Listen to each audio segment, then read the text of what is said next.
Hi, my dear students. I'm Kedarnath. Welcome to my channel, Make Mathematics Simple. So, in this video, I'm going to explain some important theorems on continuity.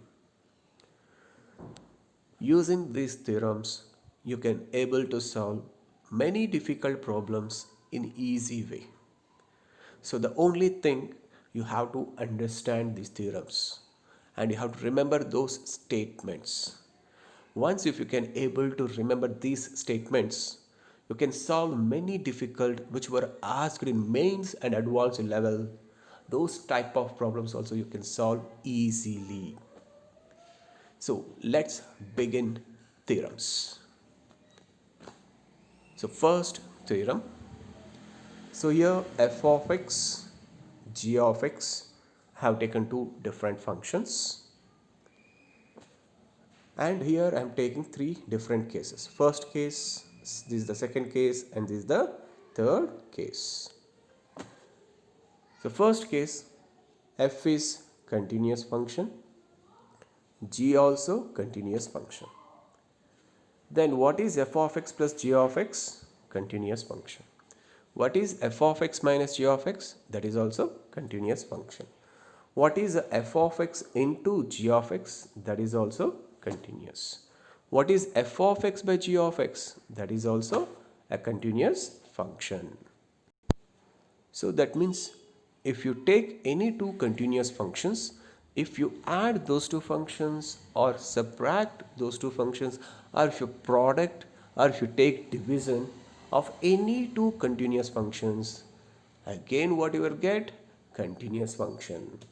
That means a continuous function plus continuous function is again continuous function.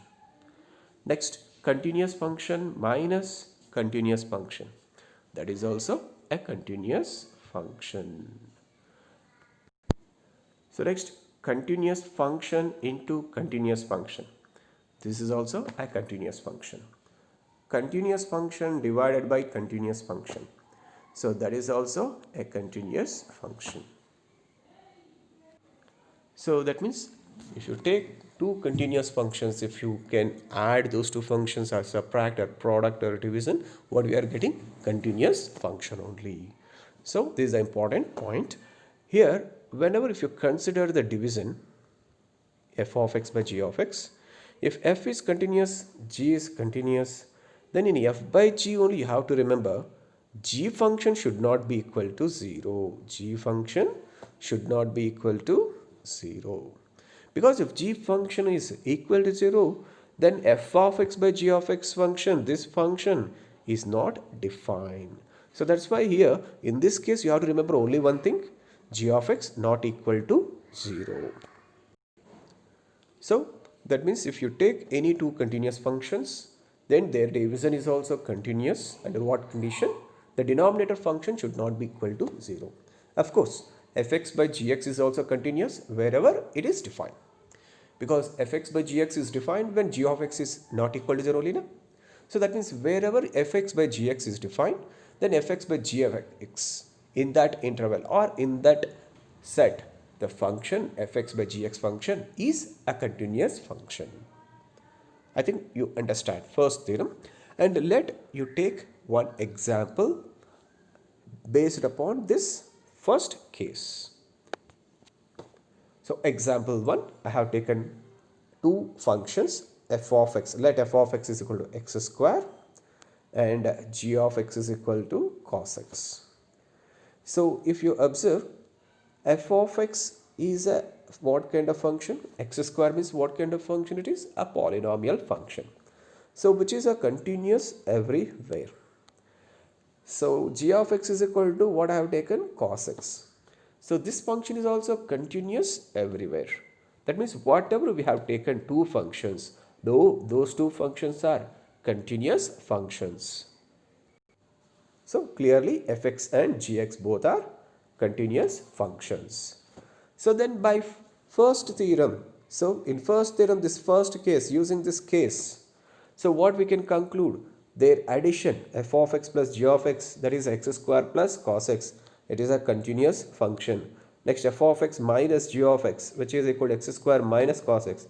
It is also a continuous function. Next, f of x by g of x, which is equal to x square by, f of x into g of x, which is equal to x square into cos x. That is also continuous. And finally, f of x by g of x, which is equal to x square by cos x. That is also a continuous function. But what is the important condition here? G of x should not be equal to 0. That is, cos x should not be 0. Then only this x square by cos x function, this x square by cos x function is a continuous function. So I think you understand. So next look at second case. So this is the second case. So what I have taken here, fx is a continuous function, whereas g of x is what kind of function? Discontinuous function. So one is continuous, the other one is discontinuous. Then fx plus or minus g of x is discontinuous. So that means continuous function plus discontinuous function is always discontinuous. Similarly, continuous function minus discontinuous function, it is also discontinuous function. So in particular, if you take a linear combination of continuous function and discontinuous function, is always discontinuous. I think you know what is the linear combination of fx function and gx function. So what is the linear combination of fx and gx? So linear combination of fx and gx means it should be a in the form of a into f of x plus b into g of x. So here a and b are constants. Okay. So those two constants must be not equal to 0. So there should be any non-zero real numbers. Okay. So if f is a continuous, g is a discontinuous, then the linear combination of fx and gx is also discontinuous function only. This linear combination of fx and gx, this linear combination of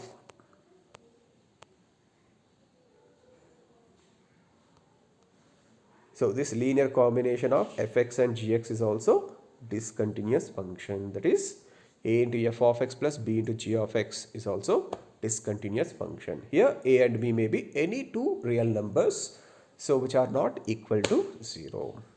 Okay. So I think you understand. So particularly if you take a value 1, b value 1, then this a into f of x plus b into g of x becomes f of x plus g of x. If you take a value 1, b value minus 1, then this a into f of x and b into g of x becomes minus 1 into g of x. So 1 into f of x minus 1 into g of x is nothing but a f of x minus g of x. So if you take a value 1, b value minus 1, then this a into f of x plus b into g of x becomes what? F of x minus g of x. So that function is also what? What kind of function? Discontinuous function.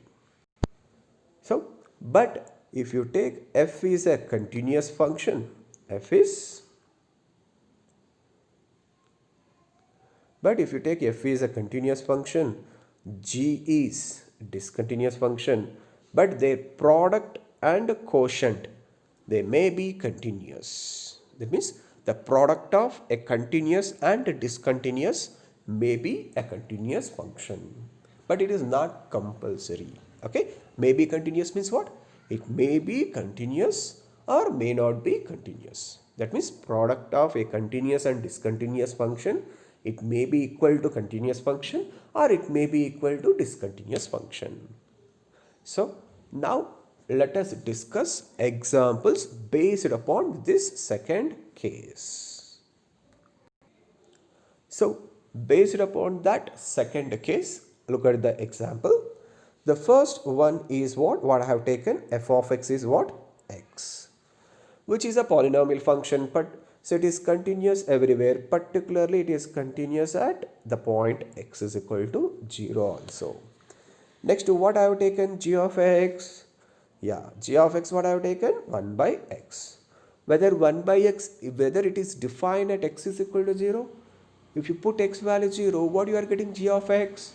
1 by 0, which is undefined. So g of x function is not defined at x is equal to 0. So as it is not defined at 0, obviously it is what? No, no. It is discontinuous at x is equal to 0. Okay. So from the first theorem, second case, so continuous plus discontinuous is discontinuous. Continuous minus discontinuous is discontinuous. But product may be continuous, may not be continuous. So based upon this second case, so look at those problems. Sorry, that problem. So here I have taken f is continuous function, g is a discontinuous function. Okay. So from that theorem, f of x plus g of x is discontinuous function. F of x minus g of x is also a discontinuous function at x is equal to 0. What is the reason here? Both functions are not defined at 0. Fx plus gx is not defined at 0. Fx minus gx is also not defined at 0. Hence, that fx plus gx and fx minus gx is also, or both functions also discontinuous at x is equal to 0.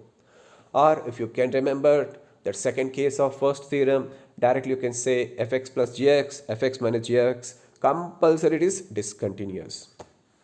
Next, f of x into g of x into 1 by x. So that is equal to what you are getting? 1. So 1 is a what kind of function? Constant function. So constant function is continuous everywhere, na? Yes. Then it is continuous at particularly x is equal to 0 also, na? But why I am writing here it is discontinuous at 0? Yes, there is a reason is there. What is that reason? So let me explain. So if you multiply x into 1 by x into 1 by x is nothing but what? X by x. So this x by x value you can write it is equal to 1 only when x is not equal to 0. Am I correct? X by x value is 1 only when x not equal to 0. Am I correct? So that's why by looking this 1, so don't say it is a continuous function at 0. Because I got this 1 by cancelling this x and x and I am getting this 1. You can cancel this x and x only when x not equal to 0. So that means fx into gx function, this is not defined at 0. So this product value is equal to what? 1. So this product value is 1 when only x value not equal to 0. And at x is equal to 0, this fx into gx is not defined. So that's why it is discontinuous at x is equal to 0. You hope you understand. The same reason for fx by gx. Fx by gx, what you are getting? X upon 1 by x, which is equal to x square. By looking that x square, it is a polynomial. You can say it is a continuous at 0. No. You are getting this x square, what? By doing x upon 1 by x. So in this stage only, if you put x value 0, whether is it possible to write 0 upon 1 by 0 is 0? No, it is wrong. So that's why here f of x by g of x, which is equal to x by 1 by x, is equal to x square. It is also discontinuous at x is equal to 0. So next look at one more example. F of x is x, which is clearly continuous at 0. G of x is 2 when x is less than or equal to 0. G of x is minus 2 when x greater than 0. So here clearly g of x is discontinuous at 0. How we can say it is discontinuous at 0? Because if you find left hand limit at 0, what you are getting? Plus 2. If you find right hand limit at 0, what you are getting? Minus 2. So left hand limit LHL not equal to RHL. So limit of the function does not exist at 0. Hence g function discontinuous at 0. So now I am defining a new function h of x. How am I defining? It is a product of fx and gx function. So if you multiply f and g function, what you will get when x less than or equal to 0? G of x is 2. When x less than or equal to 0, what is f of x? X. So 2 into f of x into g of x in this case will become 2 into x, 2x. Okay. If x greater than 0, g of x is minus 2. F of x is x. So g of x into f of x, what will get? Minus 2 into x, minus 2x. Now if you find for h of x left hand limit at 0, what you will get? 0. Right hand limit at 0, what you are getting? 0. And the value of the function is also 0. So the function h of x is a continuous function at 0 because your left hand limit, right hand limit, value of the function at 0 is 0 only. All are equal to what? 0. So left hand limit, right hand limit, value of the function, all are same and all three are equal to 0. So as all three quantities are equal, so we can conclude what? H of x. What is h of x? Product of fx and gx. That is a continuous function. But f is what kind of function? Continuous. G is what kind of function? Discontinuous. So in this case, what you got? The product of continuous and discontinuous is a continuous function. Whereas in earlier example, what you got? Product of continuous and discontinuous is a discontinuous. So from this example and this example, what we can conclude? The product of a continuous and a discontinuous function, it may be continuous, may not be continuous. So next look at one more example for product of continuous and discontinuous. So here what I have taken f of x, x, which is a polynomial, hence it is continuous everywhere. Again, it is continuous at x is equal to 0. Am I correct?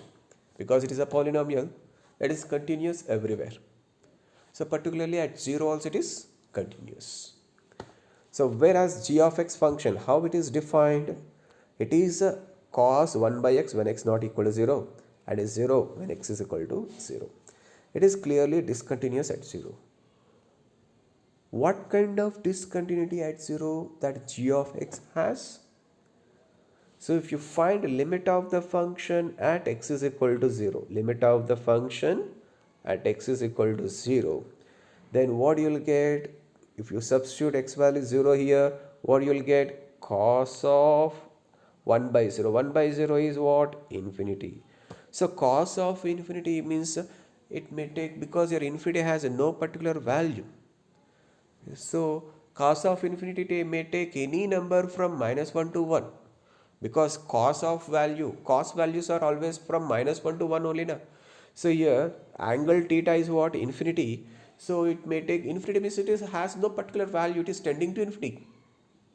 Okay, it is infinite. So cos of infinite can take any value from minus 1 to plus 1. So that means this limit is oscillating between minus 1 and plus 1. So as the limit is oscillating between minus 1 and 1, so what kind of discontinuity that function has? Oscillatory type discontinuity. So I already discussed types of discontinuity in earlier video. So in the description I will give the link. So once you go through that video also. Okay, here g of x has what kind of discontinuity? Non-removable type discontinuity. Particular name is what? Oscillatory type discontinuity. At which point? At 0. So here f is continuous, g is discontinuous.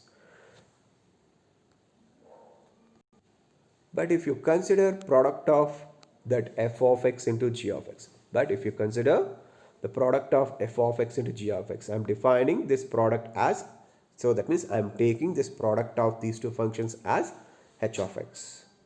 So if you multiply fx and gx, what you will get? H of x is equal to fx into gx, that is equal to x cos 1 by x when x not equal to 0 and is 0 when x is equal to 0.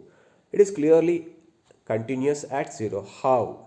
So here if I am finding limit of the function at 0, so limit x tends to 0, h of x is equal to limit x tends to 0, x into cos 1 by x. If you apply the limit, so x value 0, I am substituted. Cos of infinity, just now I told you that it is a finite number, it is oscillating between what? Minus 1 and 1.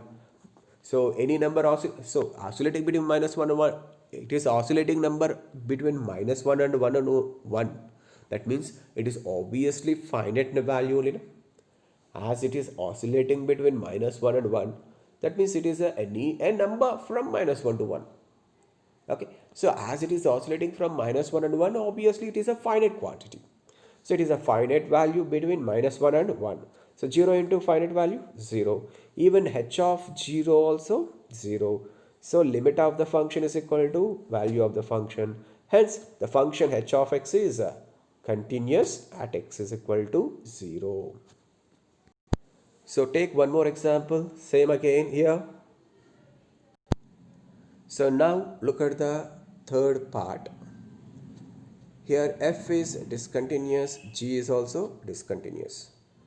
So then fx plus gx and fx minus gx, fx into gx, fx by gx.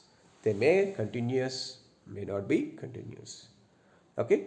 So sum or difference or product or division of any two discontinuous functions, it is need not be discontinuous. It may be continuous or it may be discontinuous.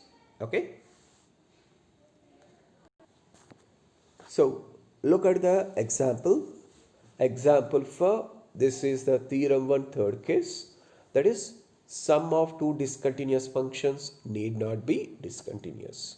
For that example, so it is a good example. F of x is equal to what I have taken, step x. G of x is equal to what I have taken, fractional part of x. So both functions are discontinuous functions. Am I correct? So particularly these two functions are discontinuous at which points? Yes, at integral points. So on the set of integers, these two functions are what? What kind of functions? These two functions, discontinuous functions. On which set? On integers. On the set z, because set of integers is denoted by z only. Na? So these two functions are discontinuous at every integer. But if you observe, particularly I have taken here, which point I have taken? 1. So 1 anyway it is an integer only. Now 1 belongs to z, am I correct? Yes. So both functions are discontinuous at x is equal to 1. But if you consider their sum, so their sum I am considering that is h of x. h of x is equal to what? F of x plus g of x. So h of x is what? F of x plus g of x. What I am getting? Step x plus fractional part of x, which is equal to x. So here what I am getting, h of x is x, which is a polynomial function. So it is a continuous everywhere. Particularly it is continuous at which point? At x is equal to 1. But here step x function, fractional part function, these two functions are discontinuous at 1. Whereas this sum is equal to x, which is a continuous at x is equal to 1. So from this example, what we can conclude? Sum of two discontinuous functions need not be discontinuous. So here from this example, what you got? Sum of these two discontinuous function is equal to what you are getting? Continuous function.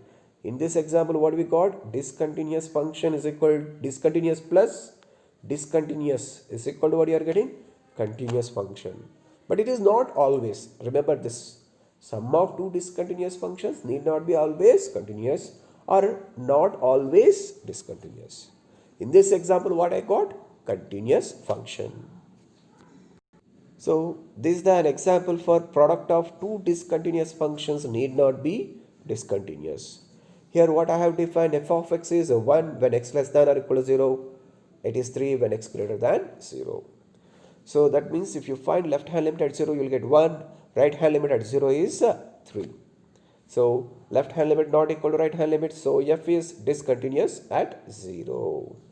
Next, similarly, g is also discontinuous at 0. Why? Because if you find left hand limit at 0, what you will get? 6. Whereas right hand limit at 0, what you will get? 2. So again, g function is also discontinuous at 0. But if you consider product of these two discontinuous functions, what I am getting?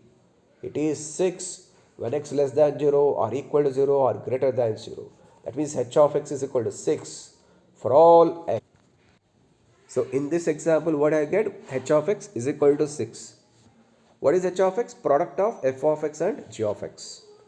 So product of two discontinuous functions. So what I'm getting 6, which is a constant, As it is constant, it is continuous everywhere, particularly at 0. So from this example, what we can conclude? Product of two discontinuous functions may not be continuous. So here we are getting continuous function. So if you take some other example, it may be discontinuous also. But in this example, what I got? Discontinuous into discontinuous is continuous. Okay.